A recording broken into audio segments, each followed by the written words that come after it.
Hello, this is D, and I'm back with another video. Well, over the weekend, we've had quite a few PlayStation 5 leaks, or I would say supposed leaks, detailing the PlayStation 5's performance and its teraflop flow. Now, I've heard so many things this weekend, and I have to say, I can't even take these with a grain of salt because I don't believe there's any credibility to any of these leaks. Now, sometimes people say to me, how come you don't cover all the PlayStation 5 leaks like other channels? And I just don't want to report on every single leak that comes out. It has to be credible, it has to come from a credible source, and it has to come from more than one source, so multiple sources.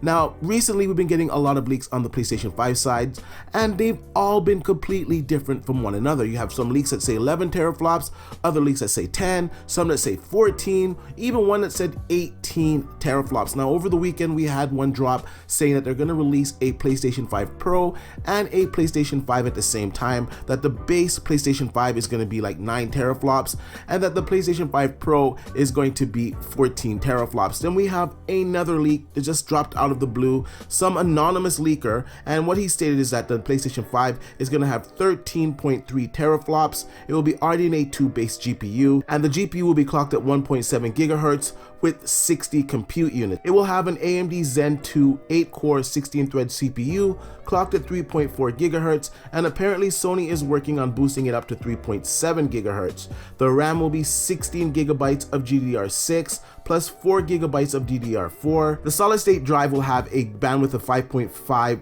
gigabits per second. At 1 terabyte, it will have dedicated ray tracing and 3D audio cores.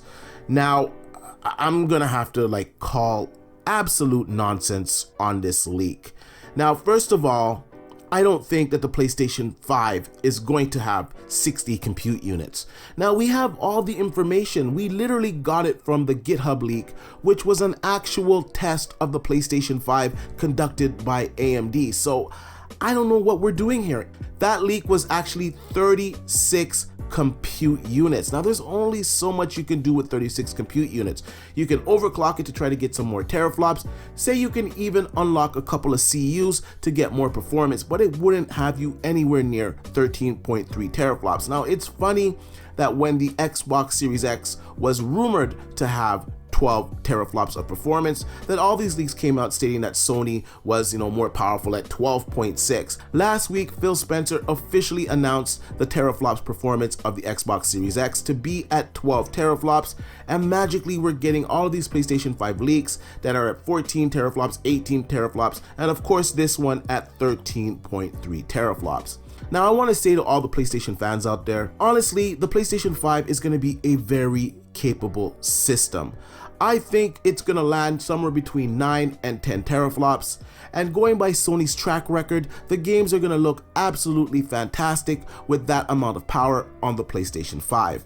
But these leaks that are coming out, they're absolutely false. Now, I'm going to break it down how this leak is complete nonsense. First of all, the calculations are completely wrong. Now, I'm going to guess and say that 60 compute units probably would be the full chip, so they would have to reduce some of those CUs for redundancy, to get better yield. So I don't think it would land at 60 CUs. I think it would land maybe at 58, 56 CUs, first of all.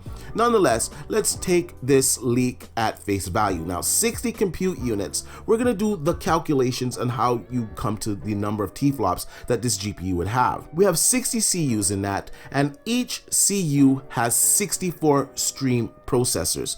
Now, you times that by 2. Now, 64 times 60, you get 3,840. Now, you times that by 2, you get 7,680. Now, you times that by the clock. Now, it's clocked at 1.7 gigahertz. The end result is 13.06 T-flops, not 13.3 teraflops.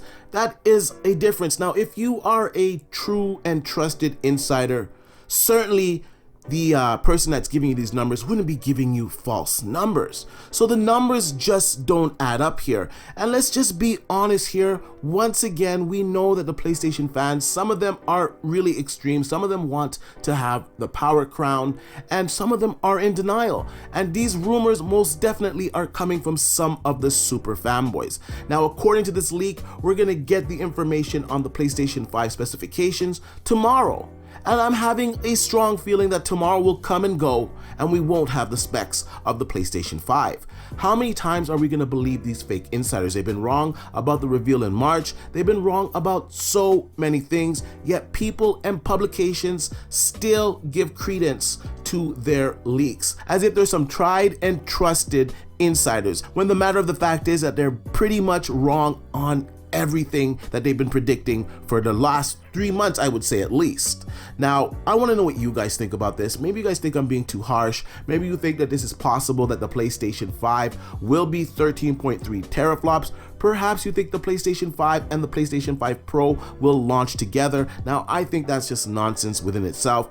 I do think that Sony may do a PlayStation 5 Pro, and if that were to be the case, it wouldn't be until at least 3 years from now. I don't see them launching a PlayStation 5 and a PlayStation 5 Pro at the same time. Now, the reason that Xbox is launching 2 different SKUs is because I believe the Xbox Series X is going to be a little bit more expensive than $499 or perhaps $399, and I think that the PlayStation 5 may have an advantage over the Xbox Series X in price. That's why the Lockhart exists, to try to undercut the PlayStation 5 and give gamers more of a choice between the high end and the low end. Now, apparently the Lockhart device is going to do 1080p, 60 frames per second. It's going to have an SSD. It's going to do ray tracing. It's going to do most of the things that the Xbox Series X is going to do, except it won't have as high a resolution on the system. Now, the PlayStation 5 Pro launching, what would be the point if they have a 9 to 10 teraflop system to launch a 13.3 teraflop system? It just doesn't make sense. Anyways, I want to know what you guys think, so let me know in the comment section down below.